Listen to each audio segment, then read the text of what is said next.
우리 모두 너무 잘 알고 있는 소설 레미제라블의 주인공 장발장.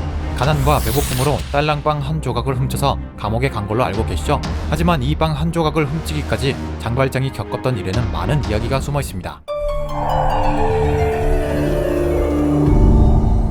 18세기 프랑스 하면 너무 옛날 그리고 남의 나라 얘기처럼 느껴질 텐데요. 장발장이 빵을 훔치게 된 결정적 원인은 결코 남의 일이 아니에요. 그때 당시 프랑스에도 있었고 오늘날 우리에게도 있거든요. 당연하게 되고 있지만 나라를 뒤엎을 수 있을 정도로 무시무시하게 변하기도 하는 이것, 바로 세금입니다.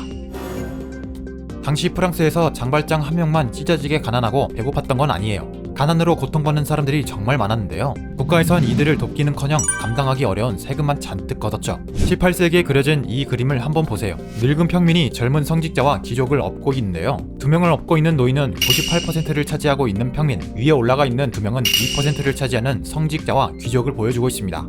평민이 귀족과 성직자를 먹여 살리는 당시 상황을 보여주고 있죠. 장발장 같은 98%의 평민이 무거운 세금을 부담하고 나머지 2%의 부유한 귀족과 성직자는 놀고 먹는 세상. 물론 빵을 훔친 건 분명 잘못된 일이지만 왜 그럴 수밖에 없었는지, 왜 그렇게까지 배고팠는지 그 배경을 보자고요. 당시 평민들의 삶은 정말 힘겨웠어요. 엎친 데 덮친 격으로 가뭄과 흉자까지 평민들을 바닥으로 끌어당겼죠. 나라 상황도 좋지 않은데 왕족과 귀족은 사치와 향락에 빠져 재정 위기가 오게 됩니다. 그러자 루이 14세는 국부를 늘리겠다는 생각으로 자유로운 경제활동을 장려하는 정책을 펼쳤어요. 이 정책으로 평민들도 허가만 받으면 스스로 경제활동을 할 수 있게 되었고 덕분에 돈을 벌게 됩니다. 그러나 엄청난 세금은 여전했어요. 버는 것에 비해 영업세를 비롯한 각종 세금들을 말도 안 되게 부과한 것이죠. 어느 정도였냐면 출입문 개수에 따라 출입문세, 창문 크기에 따라 창문세 등등 아주 신박하고 무섭게 뜯어갔어요. 반면 인구의 2%를 차지하고 있는 성직자와 귀족은 전체 국토의 30%를 소유했을 만큼 많은 부를 갖고 있어서요. 아니, 재정이 부족하면 얘네한테도 세금을 물게 하면 되겠네? 하지만 루이 16세 전까지 왕들은 이들에게 면세 특권을 제공했어요. 평민들이 낸 세금으로 왕족과 귀족은 사치스러운 생활을 즐기고 재정을 축내고 있었죠. 감당할 수 없는 세금으로 삶에 허덕여 당장 죽을 것 같은데 돈을 물쓰듯 쓰는 귀족들을 보고 있으니 얼마나 화가 났을까요? 사람들은 불공평한 조세 제도에 엄청난 불만을 갖게 됩니다.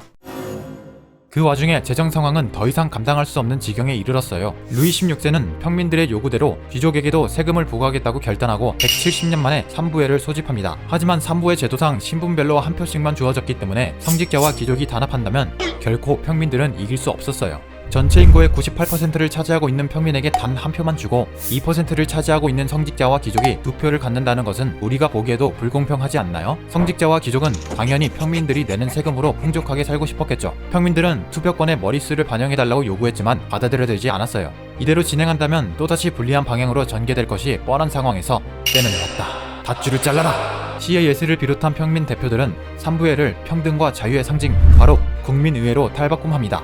그러자 이를 괘씸하게 여긴 왕은 군대를 모아 그들을 공격해요.